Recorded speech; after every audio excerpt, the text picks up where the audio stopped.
Hi viewers, మనం వచ్చేసి స్పందన పత్రము 5-6 పాఠాలకు సంబంధించినటువంటిది అనమాట.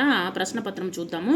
క్రింది గీతము చదవండి, ప్రశ్నలకు జవాబులు అనేటువంటి రాయండి. కుండపోతల వానలు గురియనేమి, పట్టుమని 10 నాళ్లలో పారబోసి, ఇసుక బొక్కసము మిగులలెల్ల దాచి, పెన్న పండుకును నీ నేల దిన్నె మీద అనేటువంటిది ఇవ్వడం జరిగింది.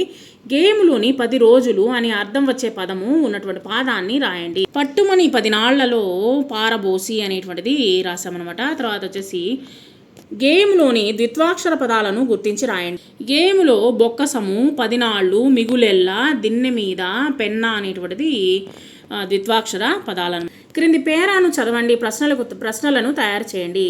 ప్రకృతి పరముగా దొరికేటువంటి మోదక పువ్వు, బంక, దీపపు మసి వంటి సహజ సిద్ధమైనటువంటి రంగులను తోలుబొమ్మలకు వాడడం వలన వాటికి ఎటువంటి హాని జరగకుండా ఉంటుంది. బొమ్మలను తెర మీద ఆడించడానికి అనుకూలంగా వెదురుబద్దను బొమ్మ మధ్య భాగంలో కడతారు అనేటువంటిది ఇవ్వడం జరిగింది.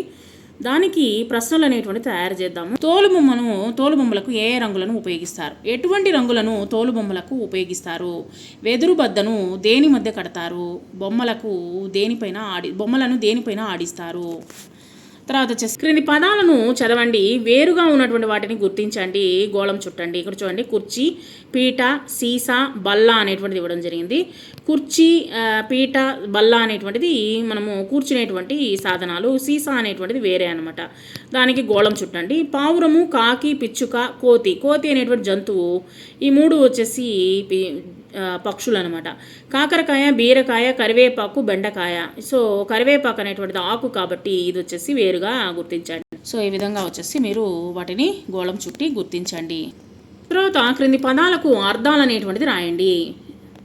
నిదానించి నెమ్మదిగా, బొక్కసము, ధనాగారము, విచారించి చీల్చుకుంటూ, హోరు శబ్దము, తర్ఫీదు అంటే శిక్షణ లేదా అభ్యాసము, ప్రాముఖ్యము అంటే ప్రాధాన్యము.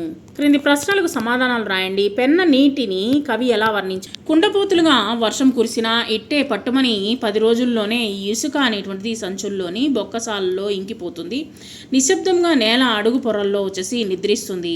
కానీ ఈ ఏటి నీటిలో కమ్మదనం ఉంటుంది. దోసెలితో తీసి ఒక్కసారి పుక్కిలిస్తే చాలు పుట్టుకకు సార్థకత అనేటువంటిది ఏర్పడుతుంది అని కవి పెన్నను గురించి వర్ణించాడు. తోలుబొమ్మల తయారీకి ఏ రంగులు ఉపయోగిస్తారు? తోలుబొమ్మల తయారీకి మనకు వచ్చేసి ప్రకృతి పరంగా దొరికేటువంటి మోదక పువ్వు, బంక, దీపపు మసి వంటి సహజ సిద్ధమైనటువంటి రంగులను తోలుబొమ్మలకు ఉపయోగిస్తారు.